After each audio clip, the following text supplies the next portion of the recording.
All right, so we are going to be working on making this dresser look more like my water lily painting. I had created this on a random night. I wanted to loosen back up. Sometimes as an artist, when you're learning, you start almost trying too hard and working too hard when you need to go back and loosen up some of your brush strokes. So this one was a practice for me of loosening back up a bit and bringing in some other mediums. And it is so beginner friendly. I thought it would be a great one to use on furniture as well, for those of you wanting to try hand painting on furniture. I have a really beautiful coat. It's just one quick coat of my favorite greens, like a really deep green here. It's Forest Rain by Daydream Apothecary. And the top's already done and sealed. It's got 3 coats on it. And then we're going to also be using Salt Water here by Daydream Apothecary. And we're going to be using those 2 colors to kind of just give us a base of the lighter sky tones. And this here, so we'll go probably really start splitting the horizon line right there, probably in the center. I don't like it normally to be in the center, so I might raise it just a bit. And then the darker colors and more vibrant colors as we work our way down. So we'll see what happens here. The goal is to not take it too seriously. Don't sit there and work an area for too long, because that's when it starts getting too perfect and less appealing for a super abstract version of this. Now, if there is that way, you can do it that way, but that's not our goal today. Our goal is to loosen up and have really broad brush strokes. Just kind of leave that there. Now that is just a really, it's not the best printout ever. So I'm going to just use it as a guide, but not take it too seriously on colors. We might mix up colors however we want. All right, so that's that Salt Water, and then this is our Forest Rain colors, and we're going to be grabbing from both of these, but I'm going to start with the lighter color up top. I'm going to go ahead and switch brushes because I got that one a little bit too dirty here. I'm going to be using, this is Daydream Apothecaries, also this is their brush, this is the Helen brush. We're just getting a base coat on here. Doesn't really matter what you use. Now, I'm not too worried about it here. It will wipe back off. It is already sealed. And I've not determined what I'm going to do yet for the top. I just wanted to get something on there. I sealed it because people kept putting stuff on it. It's in my garage, and as people walk by in my garage, they set stuff down on it. It was getting obnoxious, so I just went ahead and sealed it real quick. Depending on your sealer, no big deal.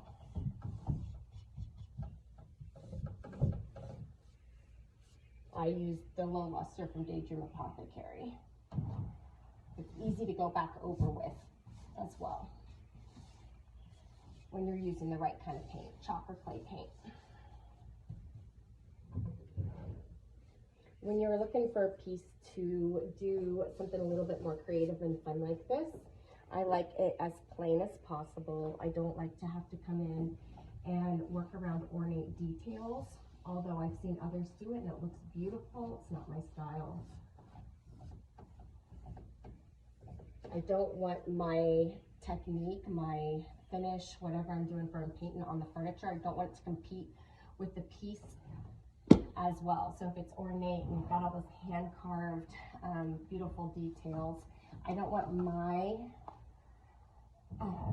finish or my artistic approach to come in and try to compete with that. It's too much for your eyes to look at. It's a lot. So as we start making our way down here, I'm just going to kind of let it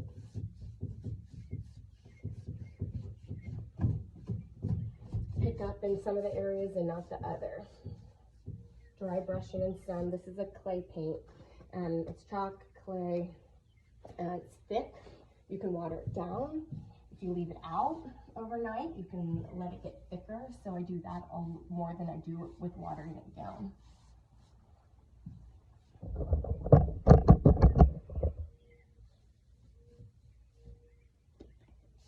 as we start falling down this way, as we start getting like less sky, more water, I'm going to allow those drips to come through. So that's why I'll really start applying some water. Just depends on how soft you want your piece to be. And you can have as many layers of this as you want as well.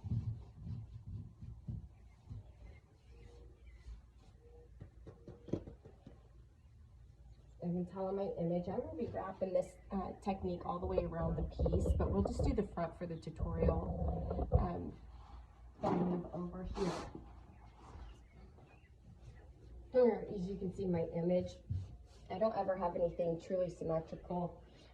It leaves things too balanced for me. I try to find another way to balance something out, whether it's a canvas or furniture piece.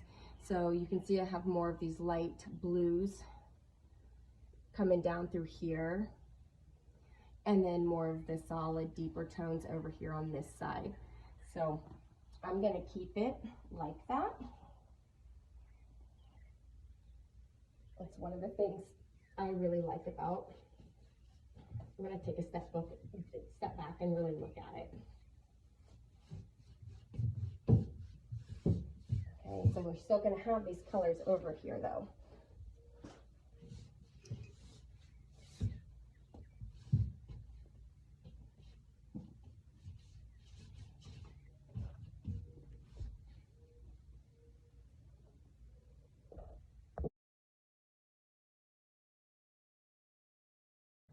All right, so now we're going to come in with some Deadly Nightshade. Really, really dark, deep blue.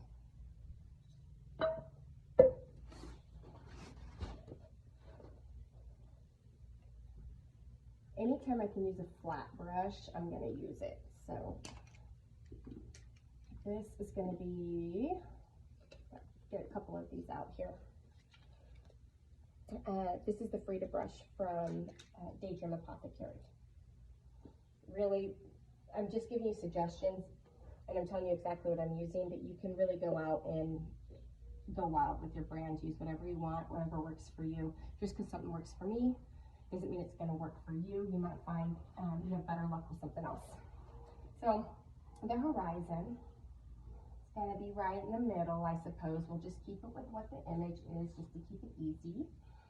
And I'm going to use a little bit of water here to get a little bit fuller coverage.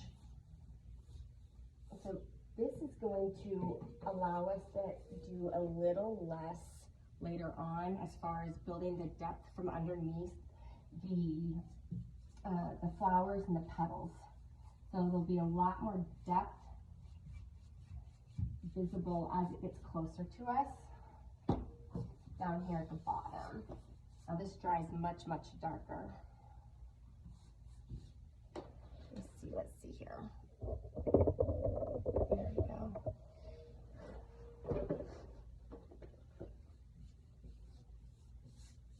And I'm going to actually dip into both of these at the same time. Deadly Nightshade. Forest Rain. And then as I'm coming in, you see I'm doing a lot of movement here. That is going sideways. Well, I want to take that and I want to move this. I want some vertical movement too. Just kind of let it do what it needs to do. Don't worry about how far up. There's going to be so many layers on here that you can't really do anything too wrong at this point. I say that and then I'll get a surprise. There's always someone. Just kidding. Now, one of my favorite little moves to do, especially when I get too much paint, which I've got too much paint on down here. It'll take a lifetime for that to dry. And with clay paint, you can also, when it's starting to dry and it's too thick, depending on the humidity, it's really humid right now in Kansas, where I'm at. It is the end of June. It's hot. I'm gonna grab a brayer real quick. I'm gonna pick that paint up and place it elsewhere.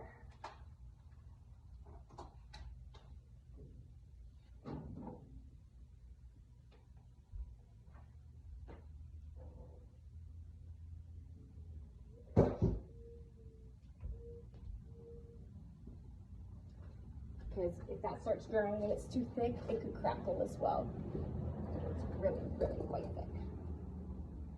Sometimes I get a little excited. So there's nothing new about this method. It just helps move your paint around when it's thick and you're going to be doing a layered technique like we are. With a little bit more of an artistic approach. So we'll just pick that up and just, let's go move it right up here. And some of it will come off. It just depends on how much dried and absorbed into this. I like using Scott's paper towels. Nothing with words on it, because the words will show up. You can also, if it's not coming off, give a little mist of water on the back side of that paper towel. Now I'll leave this one out for moving paint around as needed. I do this much more on my canvas than I do on furniture. So I'm not sure how much we'll use it. All right, so look here at our image again. And I think what's important to note is the shapes.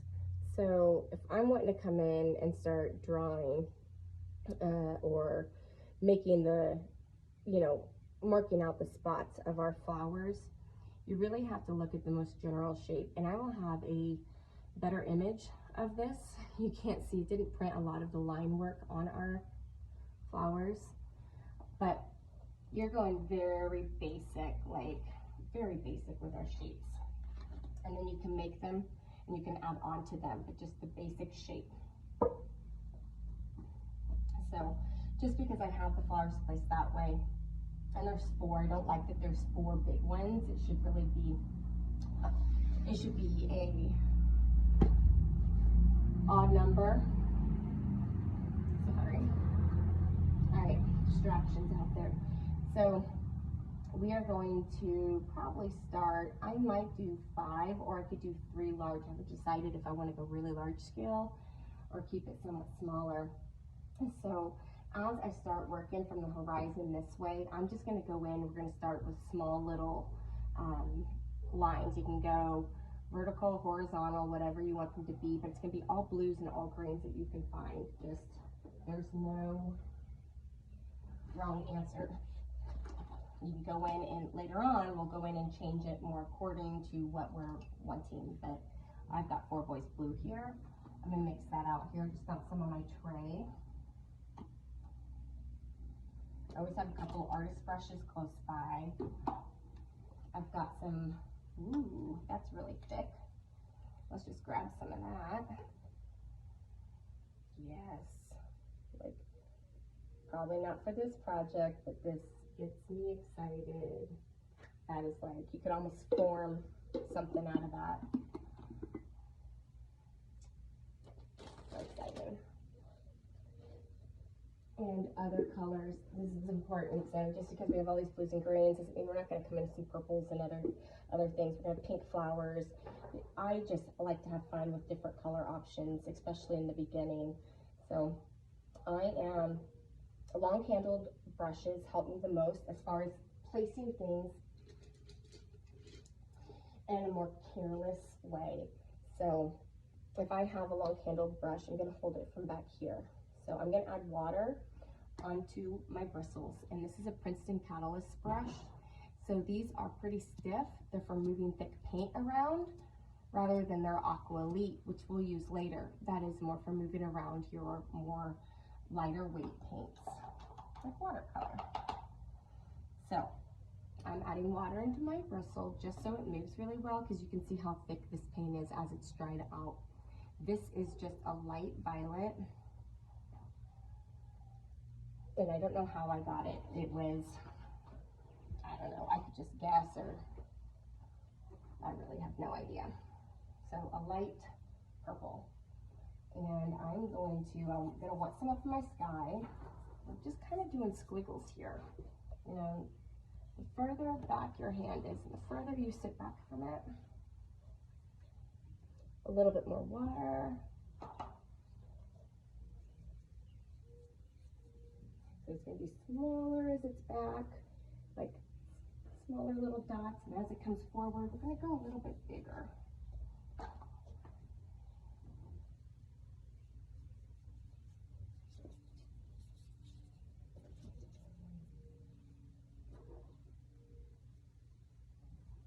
I do have some of this color in my sky on the original image, and I do like that. I remember sitting there thinking it needed something. I couldn't find a color. I've been through so many pretty colors. I've used it with a wax pencil, and I'm not going to do that on this unless we really need to, if I find out we really need to later. So I'm just wanting something up here on our clouds.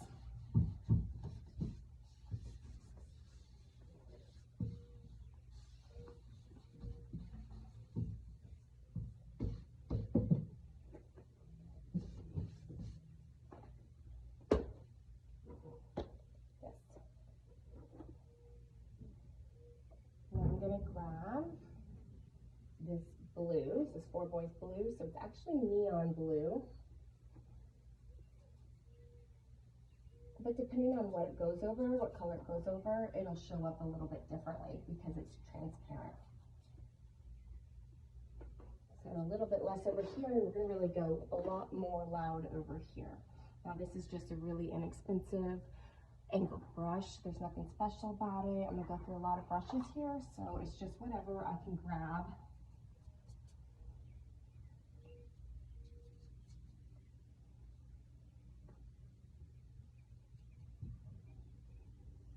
Now let's get, I've got this yellow that's already in here, so I'm going to grab this Four Boys blue.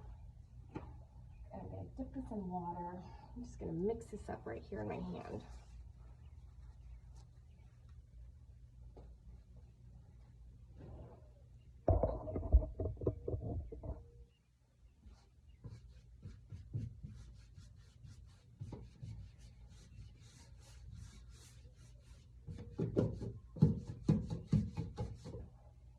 This brighter yellow. Now as this yellow dries, it's going to be more definitely that lime green kind of feel.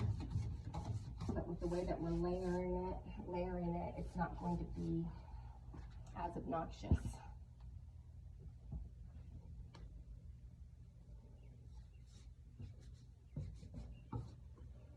It's going to have a softer feel to it. So even though it's bright, it's still going to have a softer feel to it. So we need to bring some of these over, especially right up here in our foreground.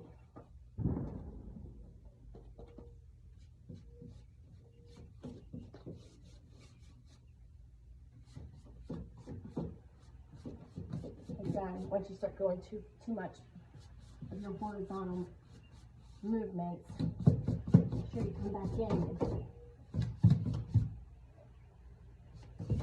Get it going in the opposite direction. If you dry brush, it's just catching a little bit on some of the things. Depending on how plain your front is, it's going to catch on the layers that you already have there, and it's going to catch on like the details of your piece as well. We'll work the sides.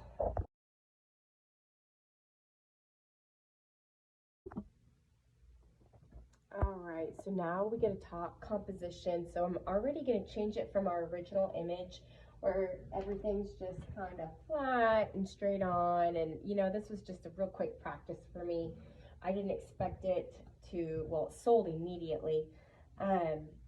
Didn't expect it to do anything other than just go to my basement and hide out with a lot of the other kind of paintings I'm not like, that I'm using more for practice.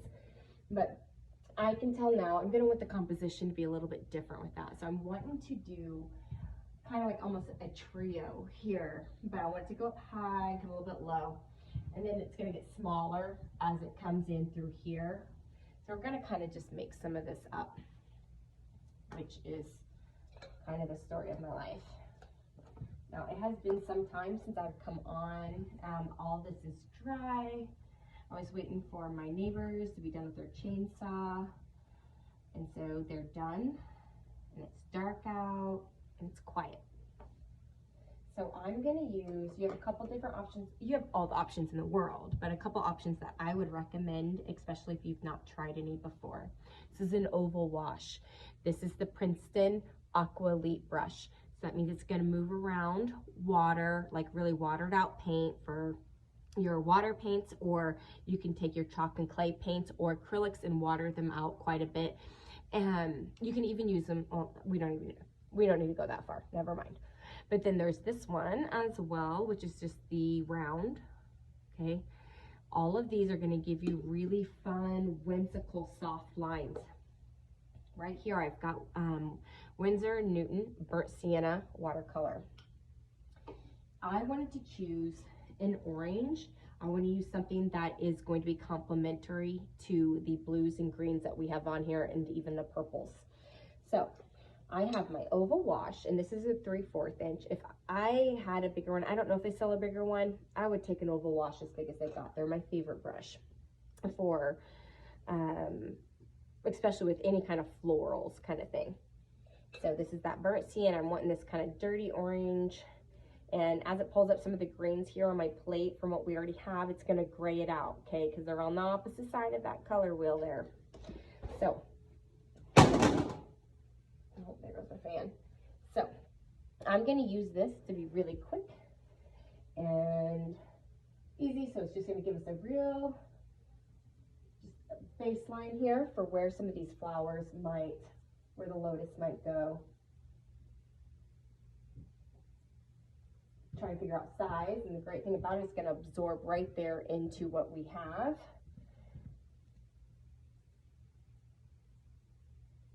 It's going to absorb right into that chalk and clay paint. And that's why I chose a muted color. This is a great guide for us right here. I really wanted one here, so this is exactly why I do this. And I'm thinking I want to go bigger here.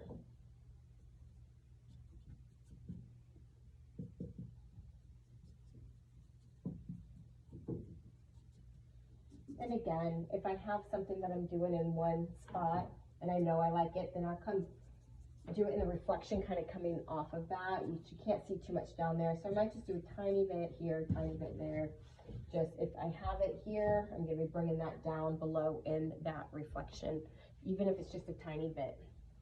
It's all those little bits and pieces that you don't have to go in and do later.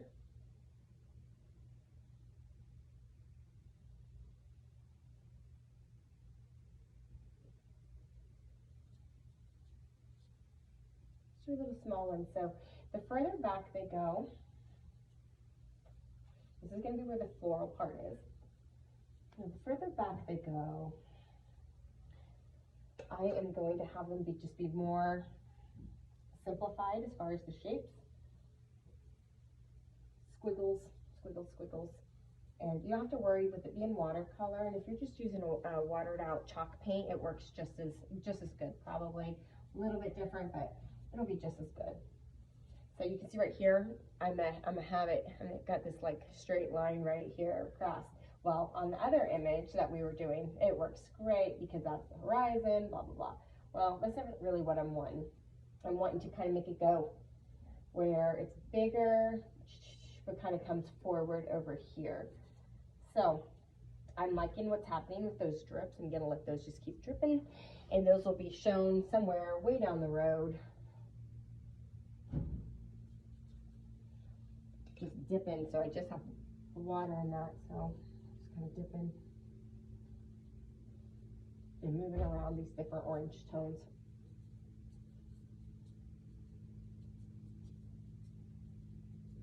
Fanning out some of this orange here might change our perspective here just a second.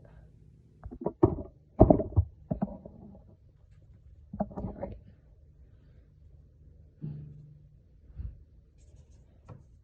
Give it this sideways motion coming in here.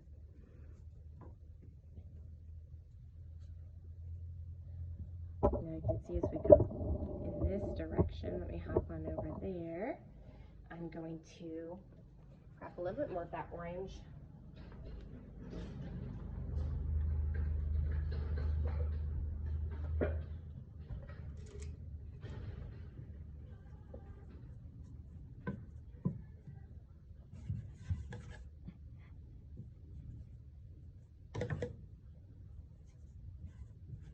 haven't decided exactly my placement here because I'm not happy with it. So I'm just keep playing around a little bit. Keep in mind at any point I can come in here and take water, a wet paper towel, whatever it is, and move this watercolor around, or just my brush. I really love using watercolor as for placement on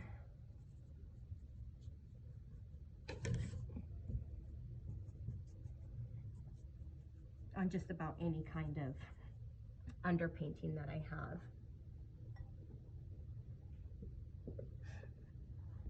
Now, make sure, I can't really see where we're at, but I'm gonna take oil pastels because they're super fun, and I'm gonna do a couple little squigglies. These are oil pastels. These are, well, these are Dollar General ones. I have some better ones, but not quite sure where they're at. And the purpose of these, okay, I'm just kind of, when it comes forward here, right, you're going to see a lot less of this front leaf.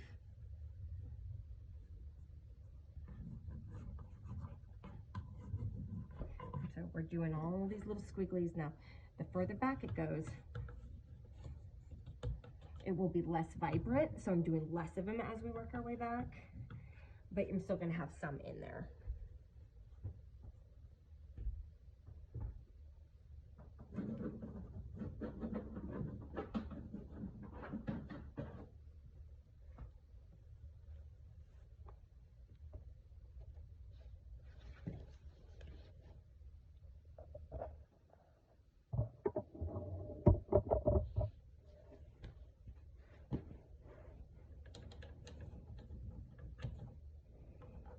So you're building out a lot less voluptuous as you would think. Really, I've learned that the hard way.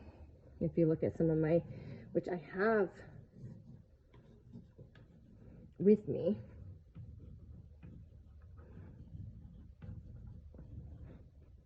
a printout of one of my very first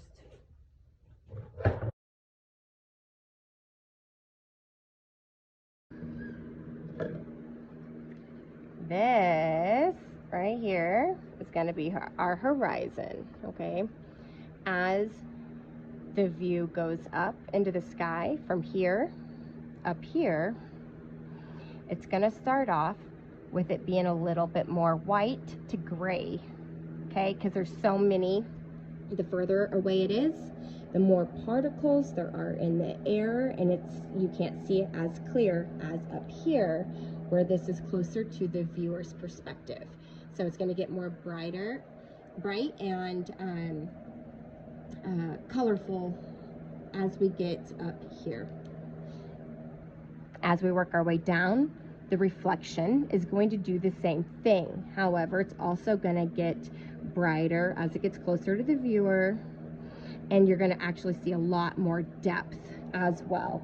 And this I'm using as an example because it's a really bad print, so I can kind of come in and go right over it and show you exactly what I mean.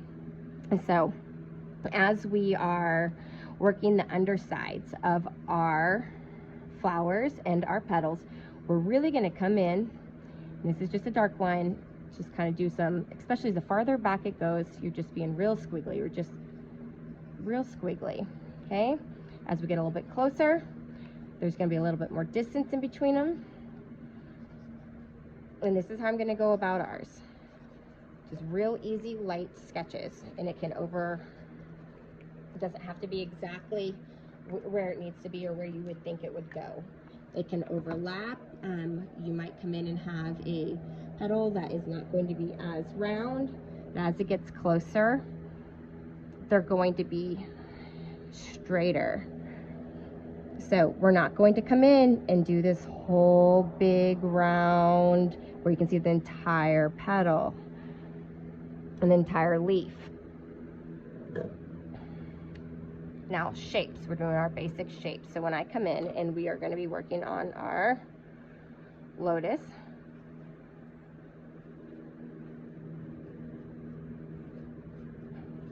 Okay, really just a whole bunch of little ovals. Yeah, ovals, little footballs, a little more angular, however you want. Up here, you know, it can be as simple as a circle, and then come in, and then we're going to draw some, really it's going to handle in the paintbrush. Just look at the basic shapes of each and just have fun with it. So up here, and then kind of come out, but they're going to be more simplified as the further back the object gets. More details really in the forward pieces, and whether it's one or two. Let's see here. And I definitely recommend, if you're struggling with it, pull up a regular picture. And this is the reflection, so I just do the opposite down here in the reflection, and then we'll go through and blur it out too. And I go a little bit more messy in the reflection. Okay, and really it's going to be squiggles as it gets further back as well. Okay? You can see I'm not lining anything up. It doesn't really matter what's what or where it is. You don't have to do these green petals coming out from the pink. Doesn't matter.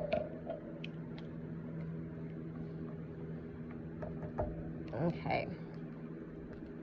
So then the closer it gets, let me see if I have a good example of a color here. Here,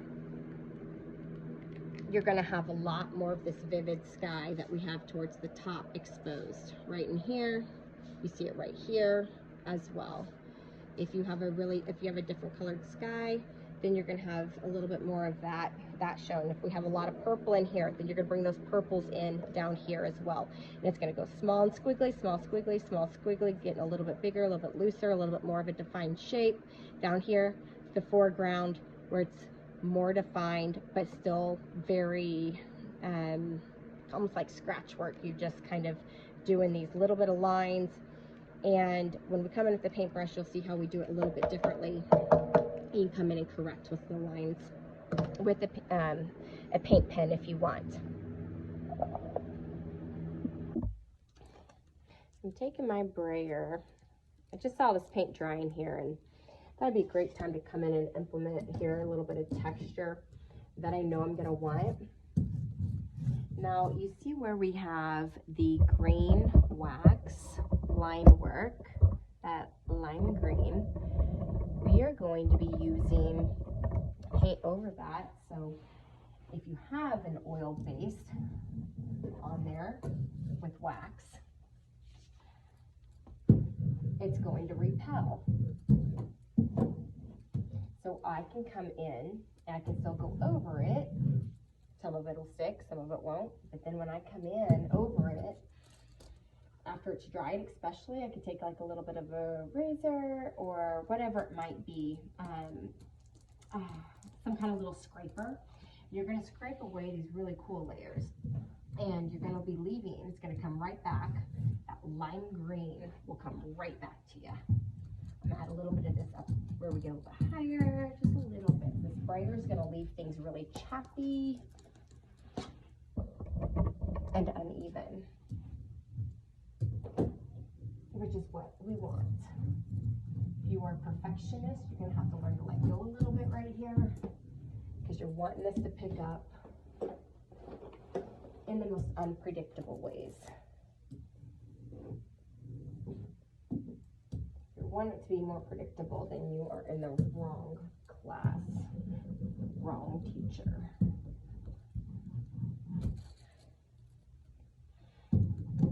Go vertical. So if you've ever studied Monet and his water lilies, you'll see that direction, even though you can tell where things are in the direction that they are in real life, but then the movement, the vertical movement in some of his, and the playing of a lot of it is like the shadows with the willow trees kind of coming in over them. But to me, what was the most interesting part is how you have these different lines and movement coming through in an unpredictable way. Rather than just looking there and seeing what you have, just kind of whatever that impression leaves you, which is why he's an impressionist.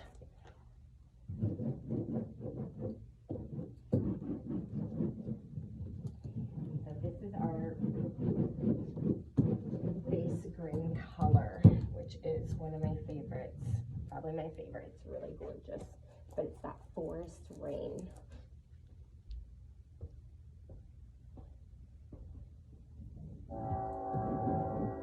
Of course there's going to be a train right now. Why wouldn't there be?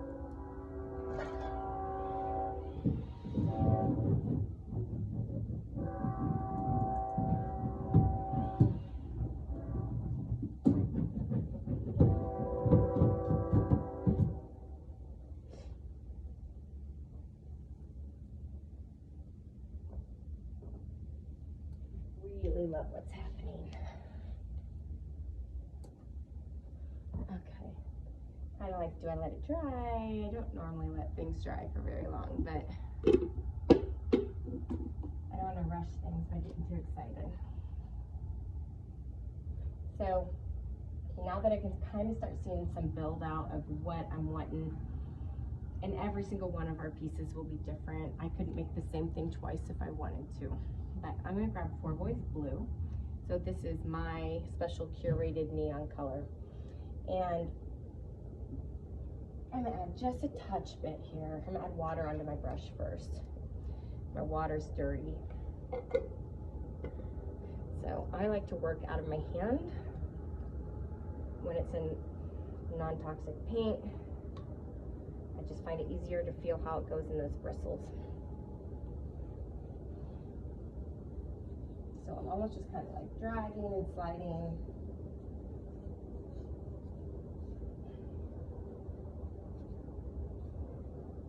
Then as we come over here to the lighter area, it's really going to show a lot better.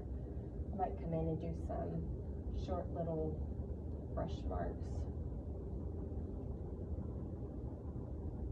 in one direction and then come out and do some in another. Let's get some close-ups on this.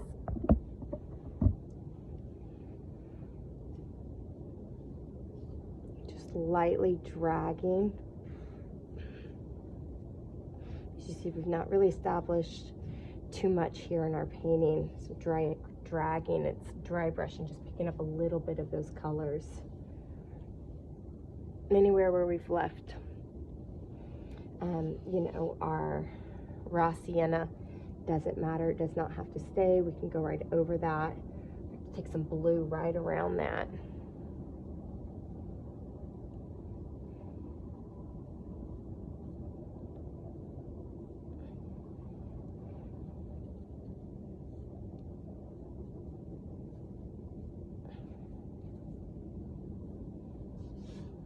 I've got this overload here on my hand. Now I'm wanting more of it to be a little bit brighter over here, so I'm just going to go ahead and just drag that on over.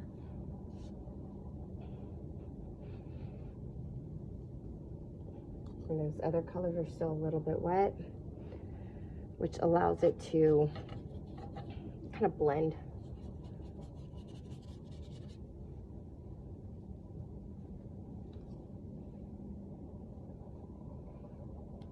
Again, I'm wanting this side to be more light, airy, and bright, and then get a little bit darker and deeper as we work our way over to that side.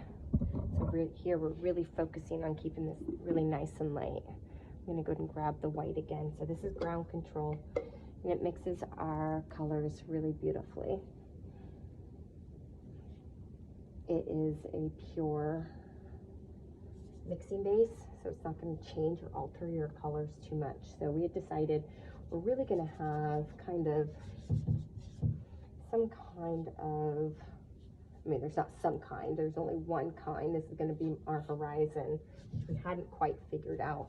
I know I've been playing around with changing it on us a little bit, so I'm just going to kind of add a little water on my brush and just kind of give the idea as we kind of come up here of this horizon that's a little bit off. And it's not just a straight on perspective that it kind of comes over a bit, a little more swampy.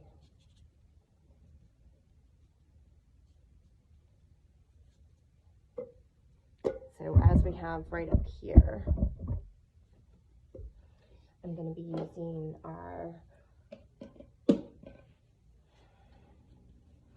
brush here. So I've got a little bit more ground control. And that's just our pure white for mixing. And what it does is it keeps the pureness of the color, but just takes it lighter without making it pull a you know, blue tone or a warm or cool tone, either one.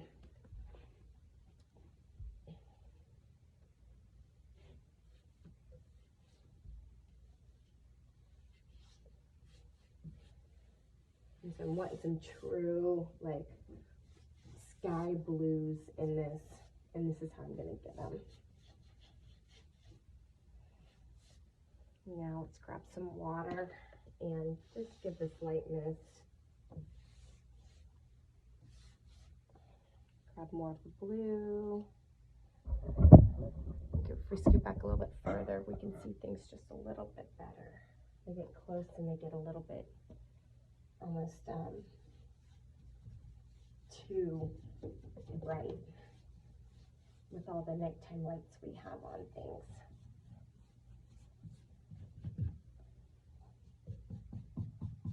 I'm going to do the same thing with that. You know, you go in and you're used to putting it in, you see this movement that goes this way, but then you're going to come in and you're going to mess that stuff up with some vertical movement and dry brushing and pulling that over and forward.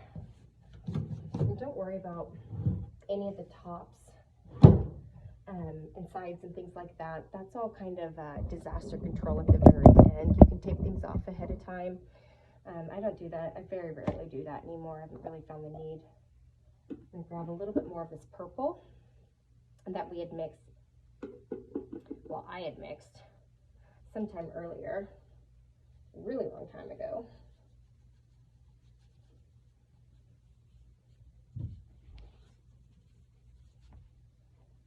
And just kind of bring a little bit of that back in. And I'm definitely loving that as a highlight color on this, more so than the original piece that I had.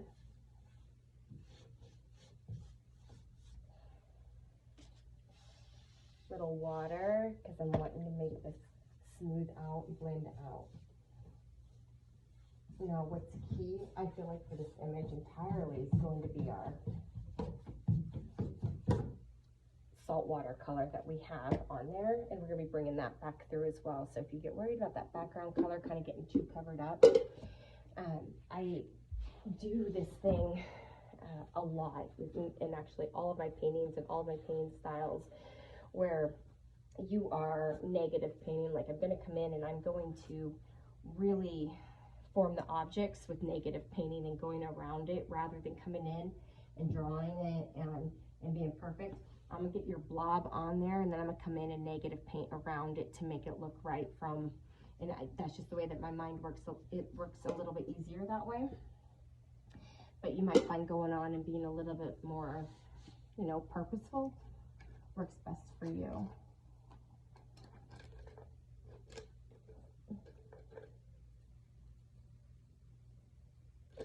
All right, and find the right brush and get the paints out. Okay, so a water lily. Now, this is a really bad printout, but that's actually in your best interest. So if you have a printout that you really like, even black and white doesn't need to be colored. Your goal is to simplify the object and simplify the shape. Just look at the very basic shapes, and then you kind of work your way from there, depending on what look you're going for. So we just simplify like this big shape right here, right? You got to keep in mind, this was like my least perfect attempt at water lilies, but my favorite attempt, I shall say. So I'm going to be coming in with this is Blushing Coral from Daydream Apothecary. It is a great way to start. I know I'm going to want some vibrant pinks, if not reds, in with it, or corals. So I'm going to start off with kind of this dirty pink. The other colors will pop beautifully off of it. So just because I know I'm wanting a really bright colored flower, well, only way that bright colored flower is going to show up, especially if you're using my neons, if there's a base color on there first. So I know I'm going to want something kind of off in here. So I start small, and then you can make it bigger. It's so much easier to start small and work your way up and bigger than it is the opposite. So I'm just kind of dry brushing this shape. This one's going to be a little bit bigger, a little bit smaller.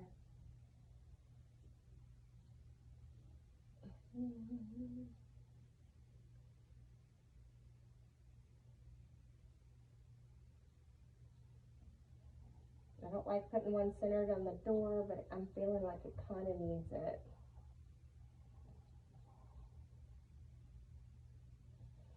So I'm going to do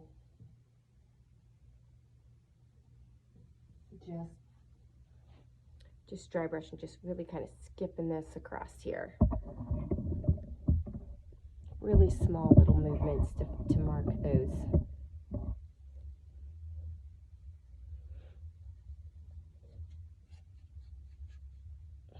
Okay.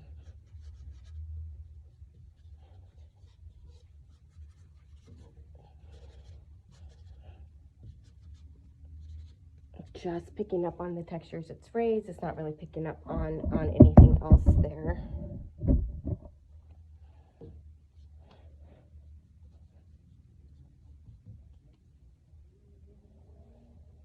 And so right here, you see we got that. So I'm just going to lightly kind of, oh, you don't see. We have this here, so I'm just kind of giving some space for that water and just going to lightly kind of brush that where that reflection might be. So I'm just dabbing where we might have reflections. By the time you get reflections on some of the areas, you really have a lot less space to work with than you realize.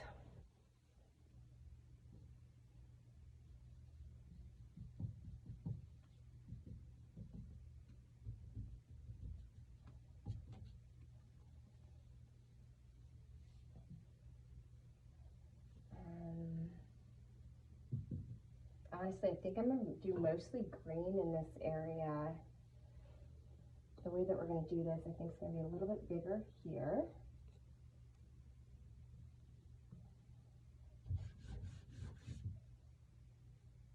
Move this over just a touch bit. And then as it kind of comes back up here, and the rest of this on this side, I think it's going to be all green.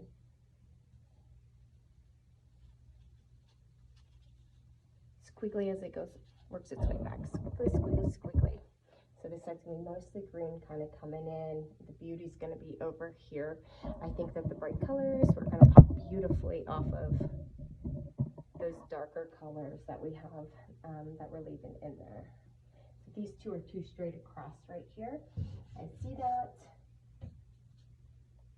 And so this piece here we'll bring down just a bit. Now again, negative painting, you don't have to be too worried if things don't line up here like you want.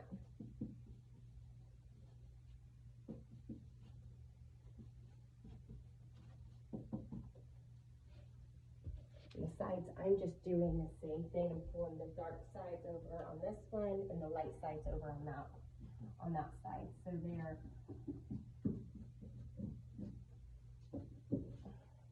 as you would expect if it was a continuation of the painting, if it was off the same view.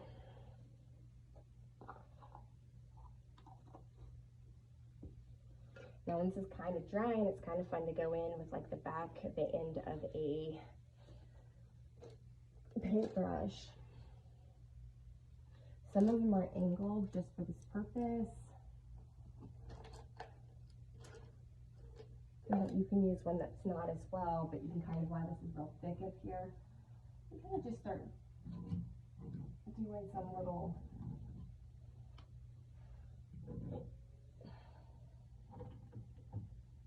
grooves and squiggles. Maybe in real close here. We're just kind of doing a little bit of scratching. This right here is already dried, but anywhere that's like over that green is going to come right up, which is going to be great. And I think the rest of this here is pretty dried. I'm going to leave those squiggle lines right in those, and they're going to pull through with each layer and start looking kind of cool. Or not, but whatever. All right. This is I Love Hues chalk paint in Sangria. It's a really great color for depth. I'm going to be using my smaller oval wash. Now, anything that I do, I'm not like coming in for true formation of anything. I am just kind of leaving it really squiggly. So if I have this here that I'm coming in with, I'm doing it here. Just going to let that water, add a little bit more water to it and just let it do what it needs to do here. A little bit as we kind of work our way back and away. Don't forget to come out.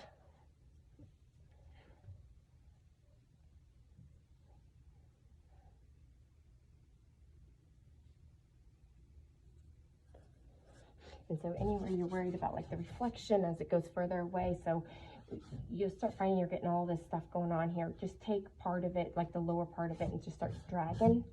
And that's going to make it blurred. It's going to make it a little bit less.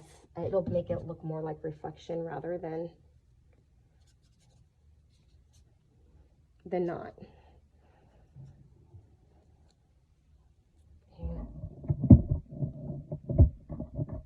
I'm going to do the same thing right here. So this is Sangria. And then I water my brush down big time. You really just need a deep value in there.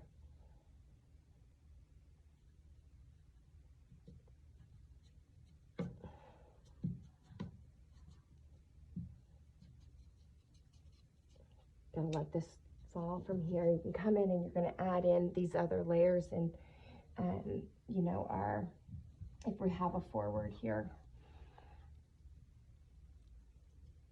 plant, then we'll see it there really great. But the great thing about this is it looks, let's see here, real easy here. Like just the way that you can lay it down, just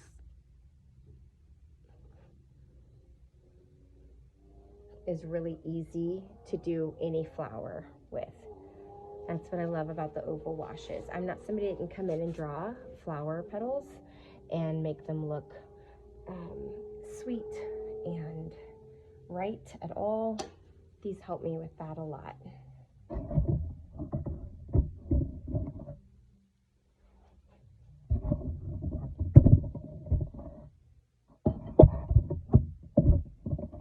Way back to get all this in here. Okay.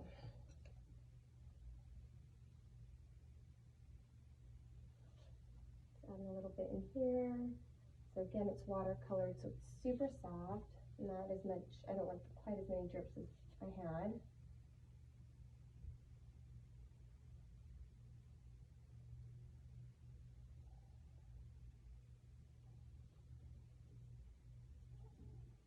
Okay.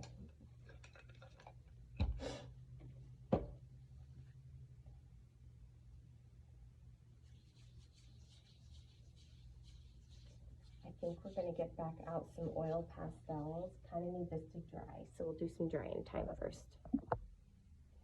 So we're really going to focus over here on this area. I've got markers, I've got paints, I've got a lot more oil pastels. Posca is the brand I like for markers, for paint markers, if you are looking for a good one.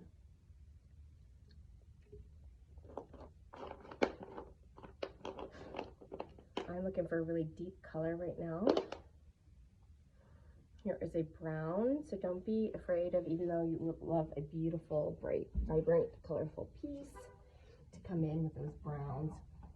So I'm using this oil pastel and just a dark brown, kind of help create a little bit of squiggles, kind of help shape some of our flower here. And I'm going to, it's really hard to do it from this side because I'm right-handed, so I really need to be sitting here. But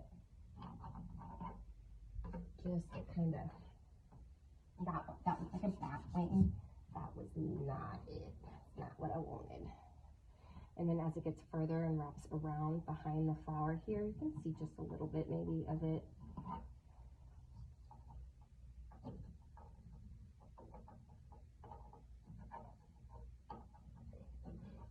Trying to hit up the undersides of some of that green to give that depth kind of falling downward as well.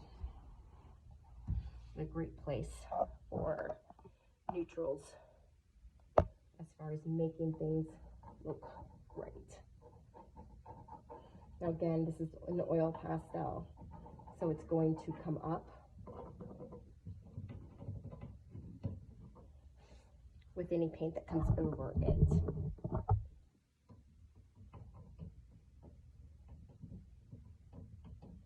Doing the reflection, giving a little space here. So you can also move this. There's some water soluble ones. This one here is letting me move it pretty good.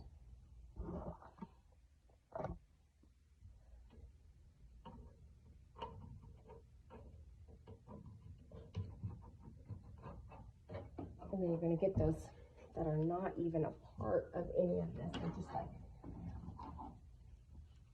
the petals here wanting to come in and hang out without, like, we don't need to have all this drama, these flowers with us.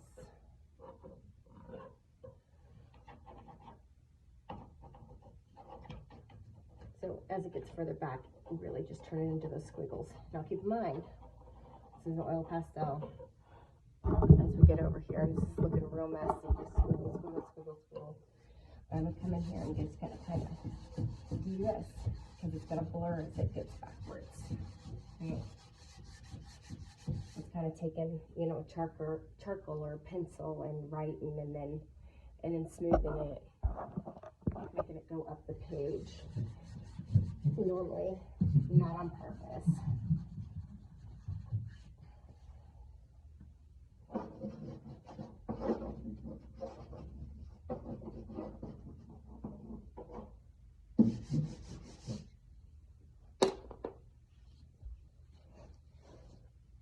Oh, right here.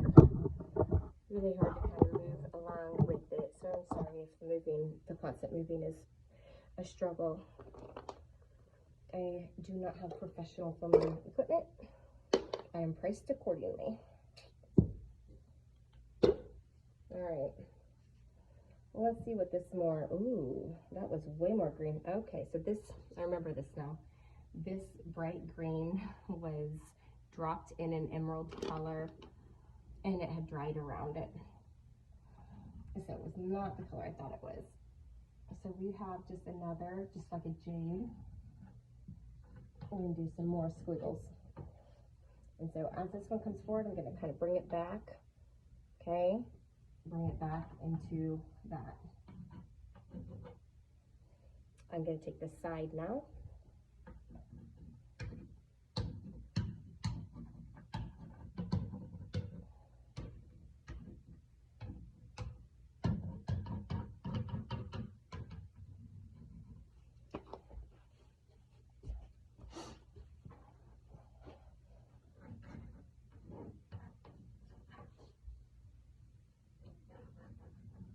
It's always important to take a step back as well. See what colors, see what your favorite part of your image is.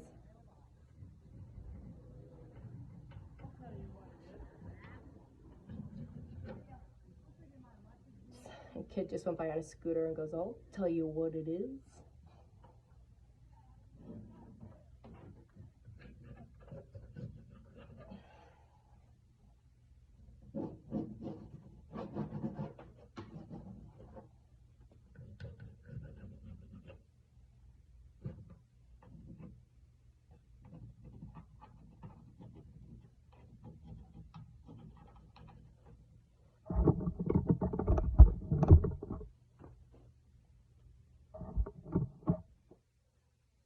Super squiggly. And keep it in mind that we're going to be going over some of this with the paint, so I don't care if it's too much, okay? I don't care. If you feel like you have really just like starting to master something, it's just looking amazing, you don't want to mess it up, then you might not want to add as much.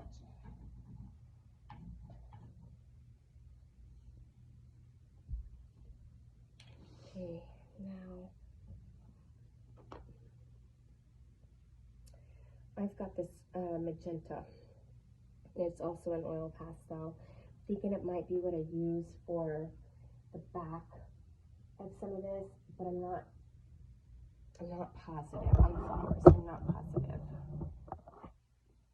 So I'm going to just, because I know I'm using my neons, I don't want to add too much. So I have this big kind of blob right there, and I'm taking my finger and just kind of fanning it out, so that way the border around where that bright color is, which will be the center, will be less defined. I want it kind of fading off, and that's how I'm doing it, is just kind of pulling that in whatever direction you want, kind of softening that up. Down here, I'm going to do it towards the base. I'm liking it more towards the base here. And then here, kind of coming down and out.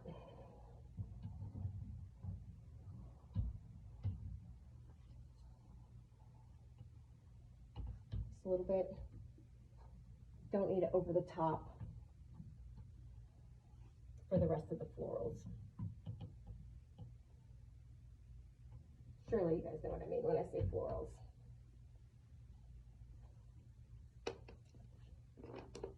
I've got this army green color, and I don't really need more. You know what? I think I'm gonna come in with paint now. I really love the idea of that army green color, but I can do it with the paint. It's kind of over the pastel part, oil pastel. Get a scoop back right. All right, so I'm sick of looking at like these lobster claws. We're gonna come right in, and I have my favorite, and it is La La Love Ya. And this color was curated by me. It is a neon pink. I wanted the brightest pink ever possible, and it is in our chalk and clay paints that we love so much. Now, you know how a petal looks on a lotus. Like we've done the football shapes, right? I'm not doing those shapes at all. I can come in and I can do white sketches around them or whatever I want. I am taking, and this paint has been sitting it out. It's thick. When you buy it new, it is a little bit more, it's lighter weight. So I'm taking this, okay? And if I see a petal coming out that way, I'm gonna go and dry brush it. Like I'm gonna put it on, I'm gonna lay down that paint, and then I'm gonna let off as they come out that way. So but we are just trying to, I see one come up. This one I'm gonna use just the end, kind of coming up. Now, to have a neon flower, you don't need to use a ton of neons. Don't tell anybody I said that. It's my job to sell neons. I'm the worst at it.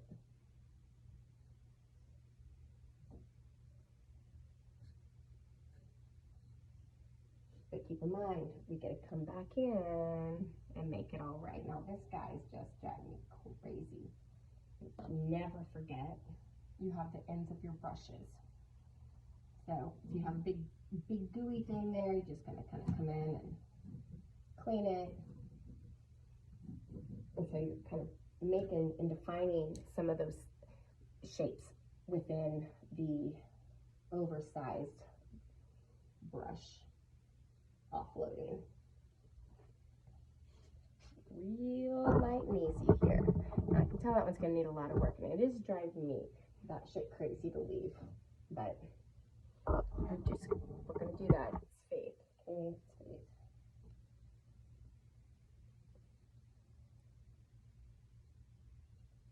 So I'm taking this, and I'm wanting an angular kind of, okay? I'm taking that, and this one's smaller. I'm kind of using this more for the back side of that flower. We'll come back in. probably hard to see unless it's up close. And do more of that magenta that's kind of closer to us, okay? Because we're gonna be able to see the face a little bit better. So it's gonna be more on the back side, and keep in mind we can come back in with that apricot color we had originally started with. And this is where we're gonna build up just a little bit on some of those outer flowers. These look like little fire pods, just kind of under the sea, waiting to burn somebody alive.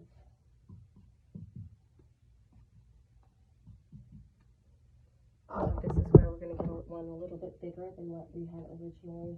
It's going to be just a little bit more of the angular. That was too much, too much, too much.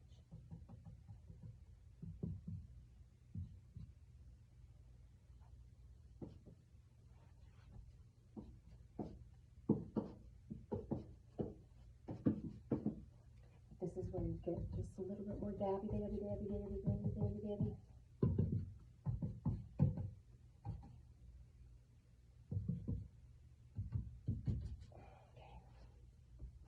In this area, it's going to be some sanding. I can tell you that right now. It's patience and sanding. And then neutrals probably, and loving. Then my whole point of this whole thing today was seeing this neon pink up against the forest rain, but also up against the deadly nightshade, which are my two favorite really deep colors. I don't normally like dark colors. So let me show you what we call negative painting. I'm gonna come right here. I've got that back on here, and I'm going to allow a little bit of this to fall. I'm going to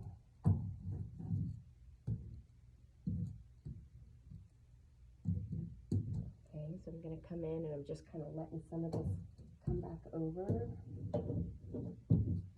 Like if something's not right, you don't have to fight it. You're just going to be adding layers. And the more layers that we have here already starting, the easier it gets in the future too. And so the amount of layers you end up needing depends on your skill level. For me, it's going to be a lot. Doesn't matter how many times I paint them. I am a back and forth painter. I see it, I like it, I don't, I take it off. Back and forth, back and forth, back and forth, all day long. Alright, now here's our deadly nightshade. I'm going to be adding a lot of water into this brush. This is one of my favorite little flimsy, long-handled brushes from Princeton Catalyst. And it's got the really long bristles as well. This is the Egbert, okay? So it is just like the filbert, but it is long bristles. So I'm going to be adding this darker nightshade.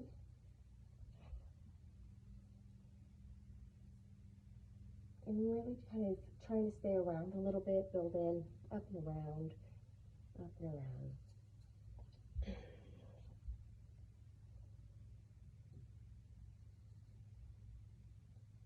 A little bit more up here. I'm going to want light to kind of come in back behind this one, so I'm not going to take it much further back. But I am trying to hit the front and in the foreground of our painting here a little bit more with this color.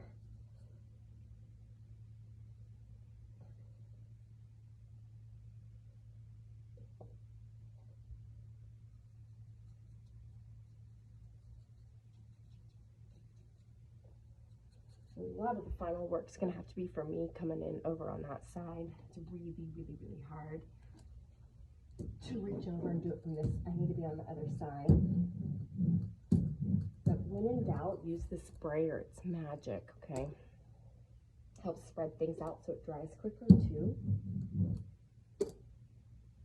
Now, don't use it if you have a part that you really love, because it gonna mess it up. Guaranteed.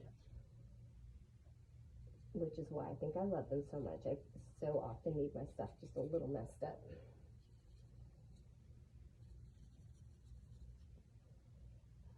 constantly dipping this back into water. I mean, I would if I could find the water. There it is. Okay, dip back into the water. So it's going to make it a little bit lighter when I do that, but it's great. As we move our way this way, it was going to get lighter anyways. Just flimsy squiggles. Squiggle, squiggle, squiggle, what? Squiggle, squiggle, squiggle, what? Sorry, I sing a lot of nursery rhymes in the last 12 years.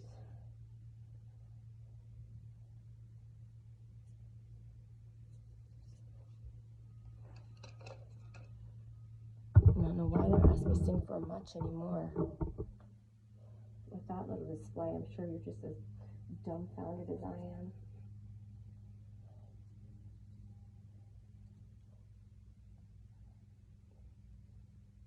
Before I had kids, before I painted furniture,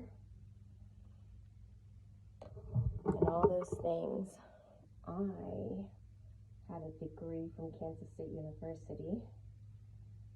Now, my mom was an advisor, and one day she gives me a call. She's like, Anissa, like, you've been in college for 12 years. You're like 3 hours away from graduating in childhood development and juvenile delinquency as your emphasis.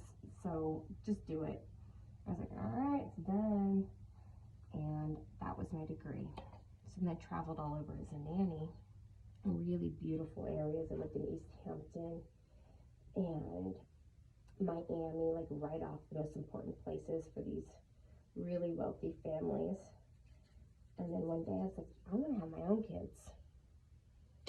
These people know what's up. It looks so easy with all this money and fancy things and other people raising your kids. I should do it. And I did. Story of my life.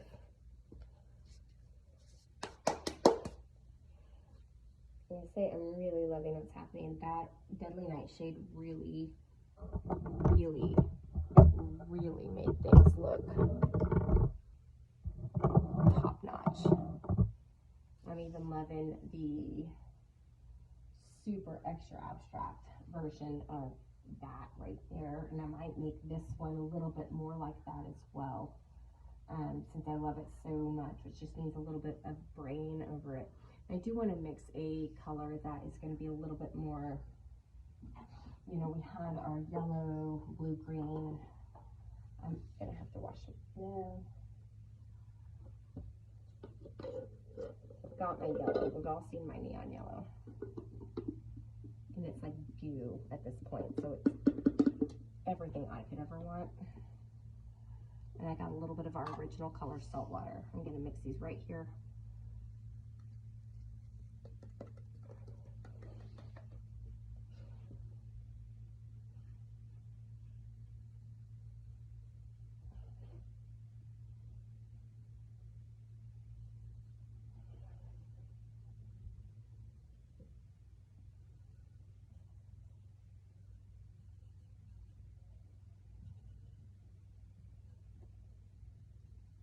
A little bit more up here, just like sometimes you get all those little squigglies and things like that, but oops, I didn't mean to do it that big.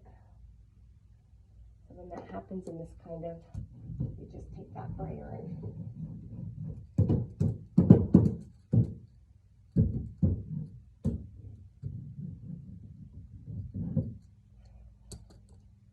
it fans right on out. So I'm wanting to show the light kind of coming in from the back side here. So I'm just going to really kind of fan that out.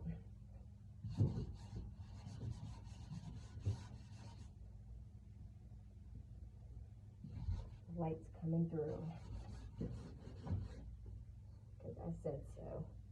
You're like, where's your light source? It is made up.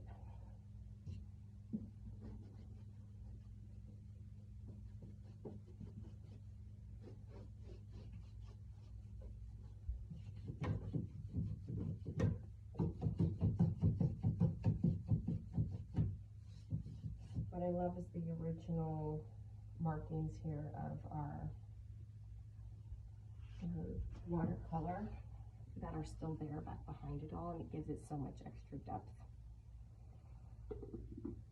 Now, that's a lot of blue green. I'm just going to add a little bit of our Four Boys on my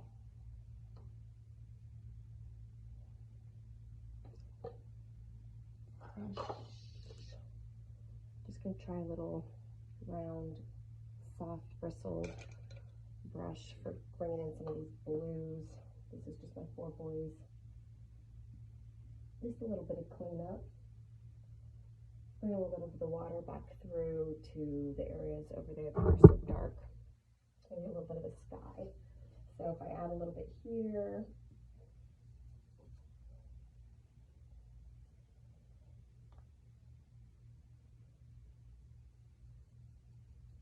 I'm going to add a little bit up in the sky as well. I mostly use the brayer in my hand to really kind of fan and move the paint around. Now keep in mind, the closer it is to the viewer, the more vibrant the colors are going to be. Which we don't have to worry too much here because the scale of this is much different than what we had really originally anticipated,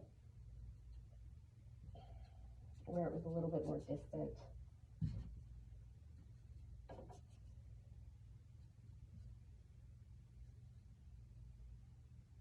A lot more water, and add water.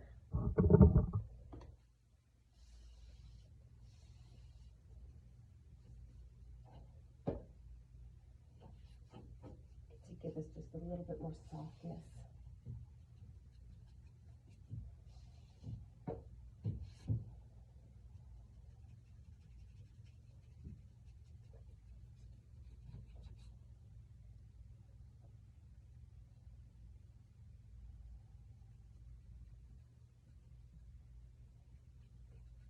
Getting drips and splatter and things like that, you go with it. I'm going to do just a little bit here, especially on this dark side over here.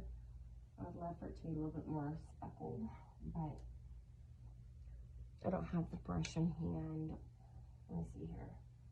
If you just kind of step back and kind of just like this and shoot it, you're going to get more of the speckles rather than the long stringy splatter. And as it works its way up, it's going to look cool because it's almost just going to kind of absorb into what we have there already. You won't be able to see the color, but you'll see like these soft little spots on it, depending on how similar that color that it was speckled next to. I'm going to grab a different brush. I'm going to do it with this color we also have sitting out. Really love what happened here, and you can take a paper towel and kind of blot it up. If it starts to drip, you're going to want to, you don't want all these like weird drips where it's like, look, I tried to splatter but didn't quite knock it out, so we've got this weird thing going on. You don't want that. My entire first year of painting canvas, at least a year, maybe if not longer, was all splatter art. I loved it. I learned a lot. Woo! Like what not to do, as shown right here. Color turned out peach. I picked it up out of the dirty tray. Thought I had it cleaned out, and then I'm gonna do that. So dab, dab, dab. Because I want it to be the lime green. Really gonna work this in to these bristles and try again.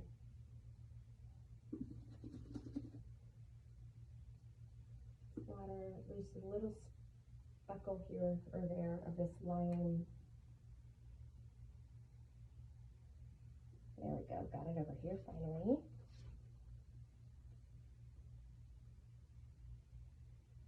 And it's one of those extras that you see when you're really sitting down looking at the piece. That look really cool.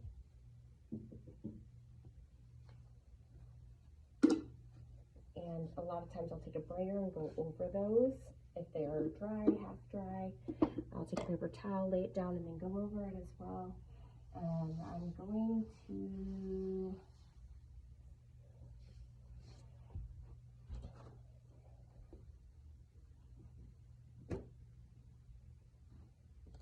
the paper towel and then just kind of on those peach ones.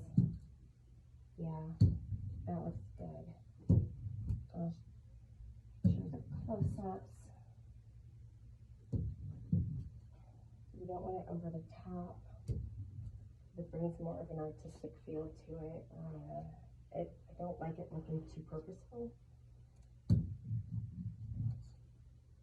It also looks extra great with things that are water. Any kind of art that is sea, lagoons, and so on.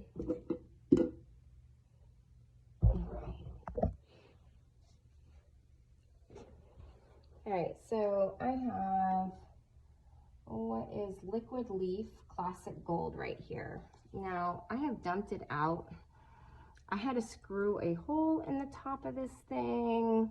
It is, you ever let that dry around the rim of the lid, it will not come back off.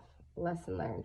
So I have this liner brush here, and I'm just wanting to kind of come in and add some metallic line work that it won't photograph really,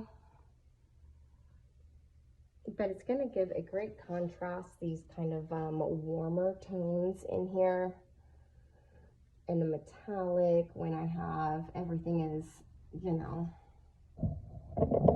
overly painted. A long bristled liner brush is my favorite. You can use anything that floats your boat.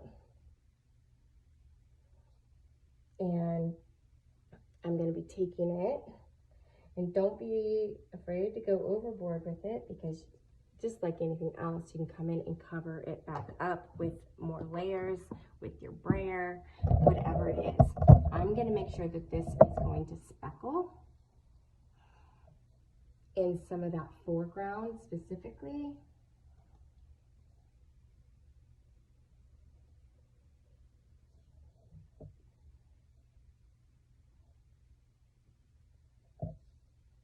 And so areas like right here, we've got some drips. I'm just going to take this sprayer. This isn't one of the colors I really want a drip, so I'm just going to take that and just kind of move some of that metallic out. A metallic is not something I add a whole ton into my canvas art. And now that I'm seeing what it's doing here, kind of wish that I was. This is a newer item for me though, as I don't love a lot of metallic paint. This Liquid Leaf is really doing a beautiful job. And there's that Liquid Leaf up close. You can see this is my biggest area of work right here. It has been a good old-fashioned fight. I like a good fight. And this is where we're at. You can see all these little like chappy, dark spots, all of that. Well, we're going to be coming in with our original color again. All right. Which original color, you might wonder? Saltwater. So the top section color. I am double checking. This brush is falling apart on me. So I'm not going to be using that one. Let's see. Do you want, this one will be just fine here.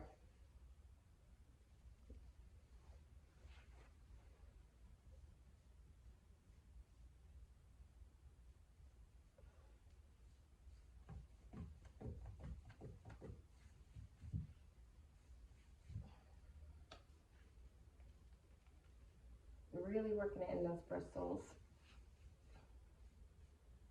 I wanted to bring this color kind of back to life on this. It was just such a beautiful color. Probably gonna bring some of those purples back in as well.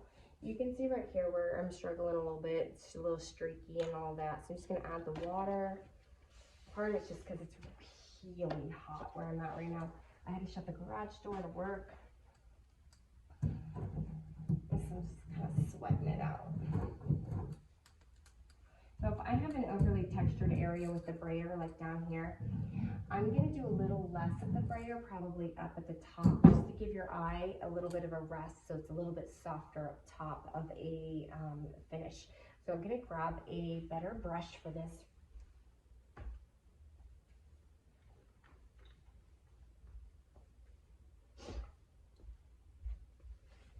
And this here is just a nice wide brush. It's going to do a little bit better with my coverage. I'm wanting to really kind of bring in this linear lines all the way down if we need to. Just really, really dry brushing. I'm not too worried about up high here because we're probably going to be adding some of the purples and all that back in. If you are worried, just smooth it out. It's like, if you are, let me show you what I would do. Not because I am. Joking, I was a little concerned.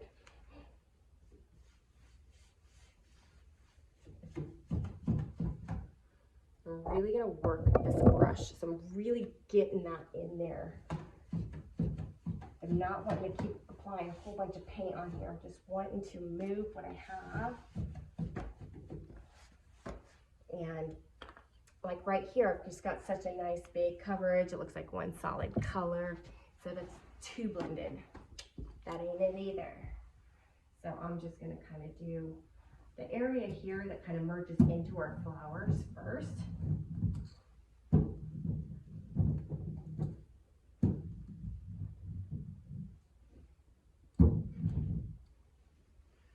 Keep in mind, you can wet distress all of these Daydream Apothecary colors.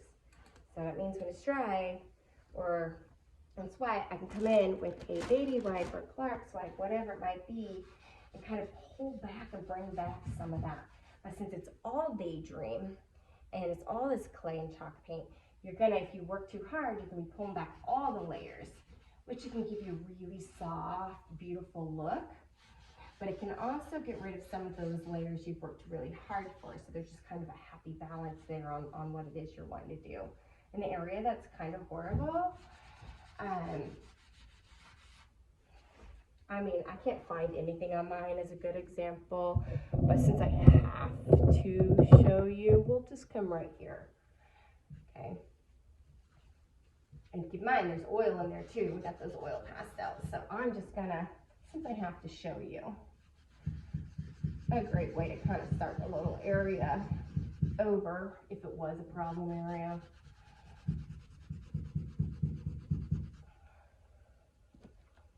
Plastic here.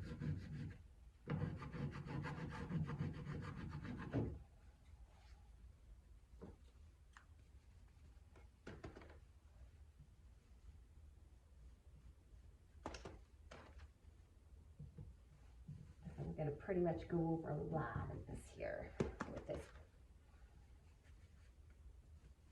So when I can come in with that blush colored flower again. Now, I really might be bringing more of that blush color forward. I did truly love it. I'm also really loving what this looks like simplified with maybe just some of the greens in here. It might be that that's what this needed, just less of that big one and do some more of the petals, the big, beautiful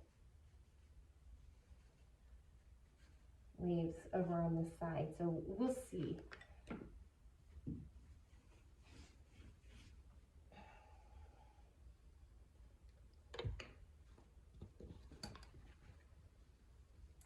But I'm definitely enjoying just, if I had to choose between the two, this one.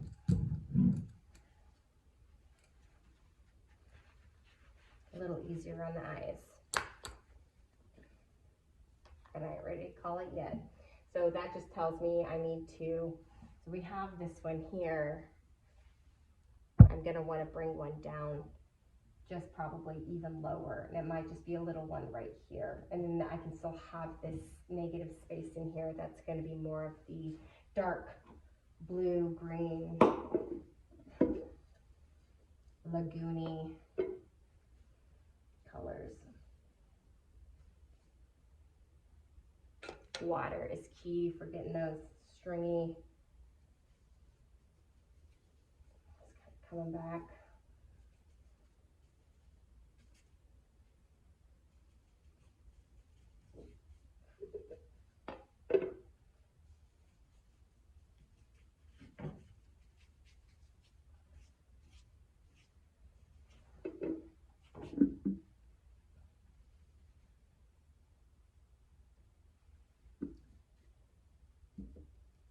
And then this will give me time to come back in and do what I need to make this area here feel like the rest of like the green area.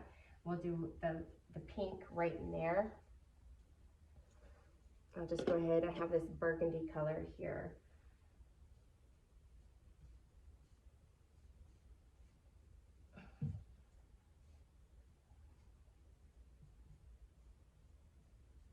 No matter what I do, this one's looking like claws, I'll tell you what.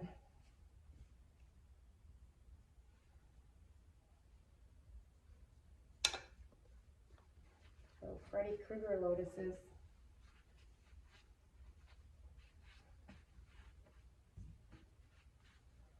All right, I'm going to be using this beautiful forest rain color as the all over color, like it's the color that is going to make everything come together everywhere around. If I don't know what to do with it, you know, a certain area, something's not coming together, this is the color. So the bottom of this piece is going to be, the top of this piece is this forest rain.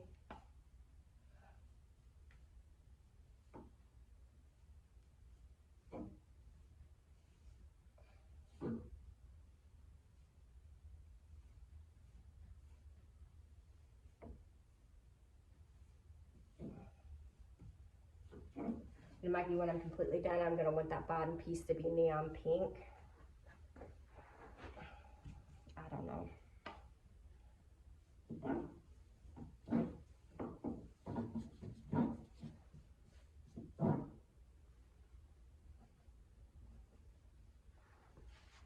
But for now, I'm really loving the contrast of everything off this color. And where do I want my focus to be? Where do you want the eye to go? Do I really want the eye to go to the bottom of the piece? Is that the most special thing about this piece?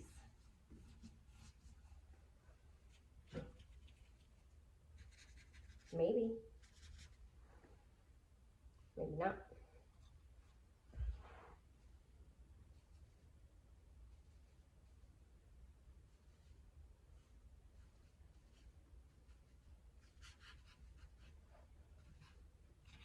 A few bit more of those layers in. Even though I'm still going to stay pretty dark over there, I'm still adding the light layers in. The rest will have to do with our palette knife, or I'm sorry, not our palette knives, oil pastels.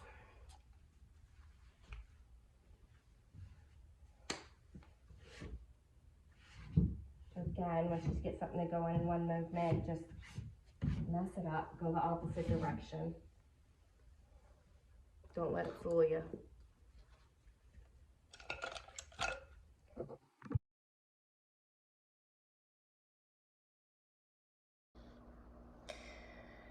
This is where I decide to go ahead and just seal the piece, do a quick low luster or a matte sealer. I use Dream Coat by Daydream Apothecary. It seals everything that we have there. You can see what's going on, see what I need to change a little bit better. And when I did that, I realized I needed to kind of go back to the beginning steps. So the next little bit here is just going to be me pretty much repeating what I had already done. Even I don't know when to stop sometimes with my own work.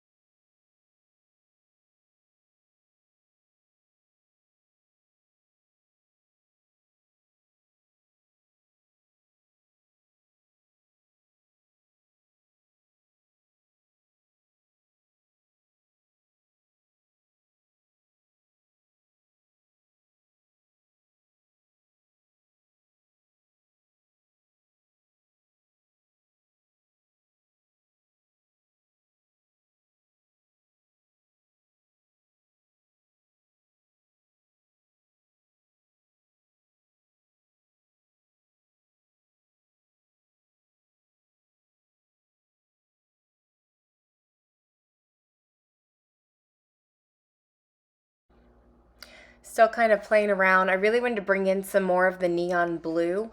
The neon blue is Four Boys blue, and you mix a little bit of that ground control in with it, and it'll give you a little bit of that powder blue color. I brought a lot more of that in towards the end. But everything else is just pretty much the same thing that I had already done, just going back and redoing it. I used some dark green, bright green, and violet oil pastels as the very last ones that we used.